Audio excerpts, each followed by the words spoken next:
Hello students, कैसे हो सभी। मैं Sandeep Sharma DR maths classes में आपका स्वागत करता हूं। तो स्टूडेंट्स, कुछ एसएससी के हम प्रीवियस ईयर क्वेश्चन करते हैं, तो इनको हम डिस्कस करते हैं। तो स्टूडेंट, जैसे फर्स्ट सम 10x हमारे पास दिया हुआ है 3/4 और हमने sine x into cos x की वैल्यू फाइंड आउट करनी है।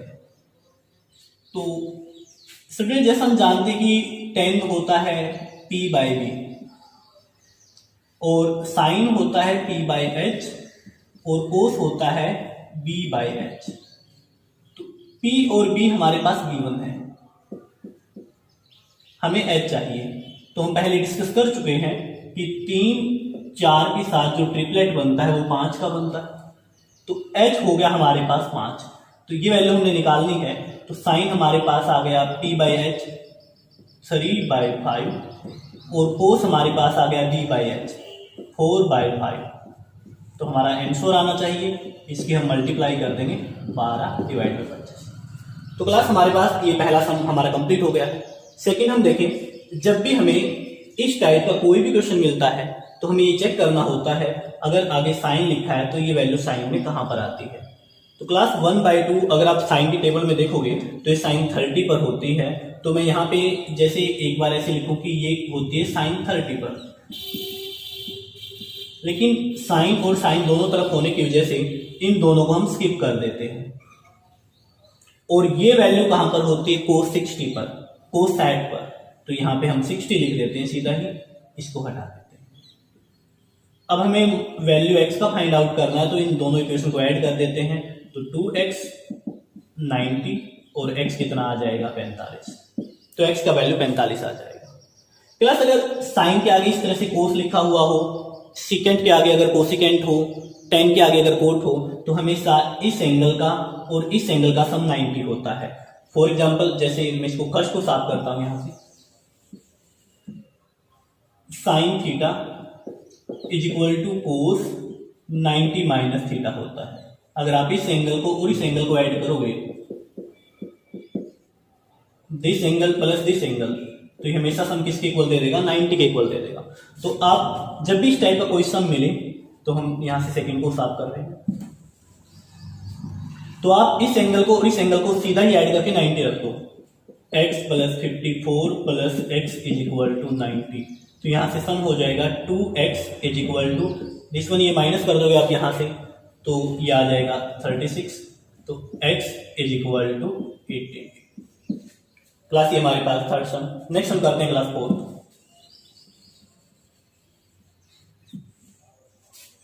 तो स्टूडेंट 1 + tan थीटा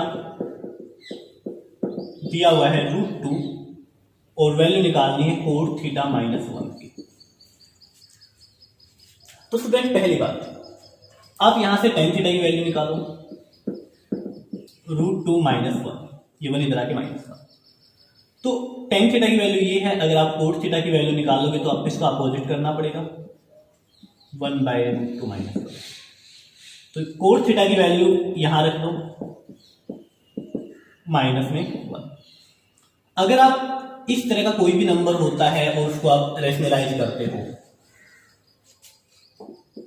अगर इसको आप रेशनलाइज करते हो तो इसका रेशनलाइज आएगा √2 + 1। इनका अगर आप स्केलिंग करोगे तो गैप 1 आना चाहिए। कैसे किया मैंने, एक बार इसको हम देखते हैं जल्दी से। मैंने इसको ऐसे किया, रेशनलाइज में नीचे वाले का सिंबल चेंज करके उसी से मल्टीप्लाई, उसी से डिवाइड करना होता है। तो ऊपर वाला हमारा सेम आ जाएगा, नीचे आइडेंटिटी लगेगी a² - b²। तो √2 का स्क्वायर आएगा 2, 1 का स्क्वायर आएगा 1, 2 में से 1 माइनस कर दिया 1। तो जब भी इनका स्क्वायर का गैप 1 होता है तो आइडेंटिटी सीधी ही आ जाती है। तो यहाँ एक बार इसको साफ करता हूँ। cot थीटा की वैल्यू हमारे पास आ गई √2 + 1, ये 1 माइनस का इससे कैंसिल हो गया, तो आंसर कितना आ गया? √2। क्लास जैसे इसी तरह से अगर आपसे कहे कि इसका रेशनलाइज क्या आना चाहिए, तो इसका आएगा √5 + √4। इनका गैप 1 होना चाहिए। जैसे √5 का स्क्वायर किया 5, 4 का स्क्वायर किया 4, तो 4 - 1। तो 5 में से 4 माइनस करोगे तो 1 आ जाएगा। अगर मैं आपसे पूछूं कि ये क्या होना चाहिए, तो आप सीधा कह सकते हो √7 प्लस √6, क्योंकि इनका स्क्वेयरिंग करने पर गैप 1 आता है, तो ये लिखना नेसेसरी नहीं होता। क्लास हम नेक्स्ट सम की तरफ जाते हैं। कई बार सिंपल साइन की मल्टीप्लाई पूछ रहा है, तो जैसे 1 2 ऐसे cos 3 आएगा, इसी तरह इसमें चलते चलते cos 90 भी आएगा, 179 तक गया हुआ है ये, और cos 90 पर 0 होता है, इसलिए सभी की मल्टीप्लाई होकर कितना दे देगा, 0 दे देगा। तो क्लास हम नेक्स्ट सम करते हैं। स्टूडेंट, ये सम बहुत बार आता है कि cos x plus cos square x is equal to 1, और वैल्यू फाइंड आउट करनी है sin square x plus sin की 4x की। तो क्लास ये भी 1 ही आता है, इसका आंसर भी 1 ही आता है, और कई बार tan square x plus tan की 4x की वैल्यू फाइंड आउट करनी है, तो उसका आंसर भी 1 ही आता है। तो आप इसको माइंड में रखना, जब भी आपको cos x plus cos square x is equal to 1 दिया हुआ हो, तो sin square x plus sin 4x की वैल्यू निकालनी है, वो भी 1 आती है। tan square x plus tan की 4x की वैल्यू फाइंड आउट करनी होती है, वो भी 1 आती है। तो कैसे आती है स्टूडेंट, देखो, firstly cos x same, cos square x को उधर लेके जाओगे तो 1 माइनस cos स्क्वायर x बनेगा, cos x is equal to sin square x। तो क्लास आप sin स्क्वायर x की जगह cos x, यहां पे आप cos x लिख सकते हो, sin की 4x की जगह। अब जब sin square x cos x के बराबर है, तो दोनों तरफ अगर मैं स्क्वायर मान लूं इसमें, तो sin की 4x किसके इक्वल होगा, cos स्क्वायर x के। तो इसलिए sin की 4x की जगह लिख दोगे cos स्क्वायर x, और इसकी वैल्यू तो पहले से ही 1 दी हुई है, तो ये किसके इक्वल होना चाहिए, 1 के इक्वल होना चाहिए। क्लास इसमें से आप tan स्क्वायर x कॉमन निकालोगे, अंदर रहेगा 1 plus tan square x, tan square x plus आप लिख दोगे sin स्क्वायर x बाय में cos स्क्वायर x। प्लस ये secant स्क्वायर x बनेगा जो 1 बाय cos स्क्वायर x होता है, sin स्क्वायर x ऊपर से, नीचे cos की 4x आ गया, और cos की 4x हमारा अगर हम स्क्वायर करेंगे यहां से, प्लस इसमें अगर इसमें हम स्क्वायर करेंगे तो ये कैंसिल होकर 1 आएगा। इसको आपने सोल्व करके कमेंट सेक्शन में इसका आंसर लिखना, यहां से बच को साफ कर रहा हूं। तो ये भी क्या होता है, 1 होता है। नेक्स्ट क्लास हम अगर बात करें, पहले इसको देखते हैं, cosecant x plus sine x,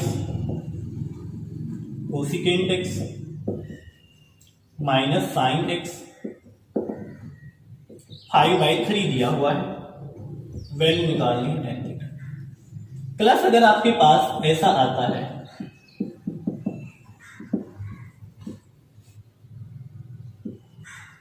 तो आप इसके अंदर C एंड D रूल लगा सकते हैं, कंपोनेंडो एंड डिवाइडेंडो रूल इसके अंदर आप अप्लाई कर सकते हैं।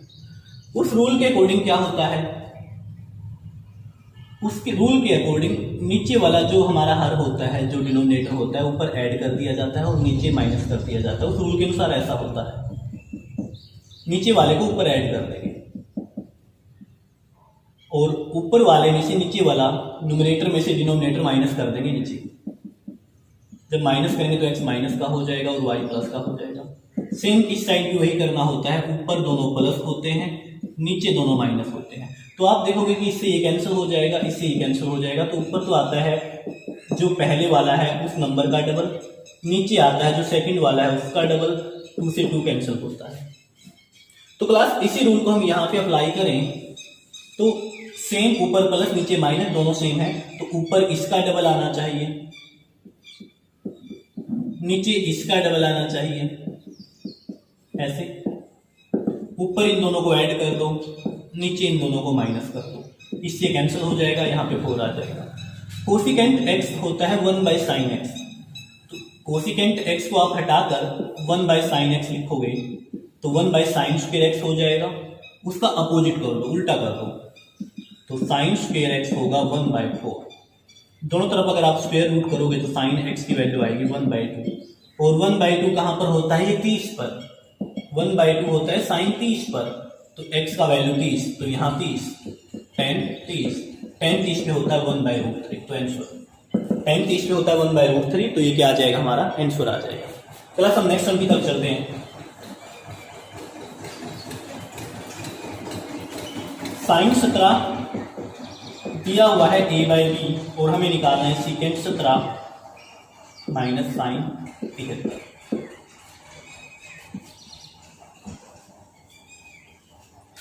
क्लास सीकेंट 17 से माइनस साइन को हम कोस में बदल सकते हैं क्योंकि ये पूरक कोण होते हैं, तो साइन 73 की वैल्यू आ जाएगी कोस 17। सीकेंट 17 1/कोस 17 लिख सकते हैं माइनस कोस 17। कोस 17 एलसीएम आ जाएगा क्लास और ये बनेगा 1 माइनस 1 की 1 के साथ 1, यहां से cos square 1 minus cos square theta sine square theta होता है साइन स्क्वायर 17, और कोस 17 को हम लिख सकते हैं 1 माइनस साइन स्क्वायर 17। अब साइन 17 a/b दिया हुआ, तो ये होना चाहिए a की 2/b की 2 और ये होना चाहिए 1 माइनस a की 2/b की 2। इसको सोल्व कर लेंगे हम। a का स्क्वायर इसका एलसीएम आ जाएगा, ये b स्क्वायर वहां चला जाएगा, b से कैंसिल हो जाएगा रूट से, एक b से b कैंसिल हो जाएगा, तो आएगा b/b स्क्वायर माइनस। तो क्लास आज का वीडियो हम बिल्कुल छोटा रखते हैं। इन सब में मैंने स्पीड को मेंटेन करने की कोशिश की है। अगर आपको फिर भी कोई डाउट है तो आप कमेंट सेक्शन में लिखोगे। Thanks for watching.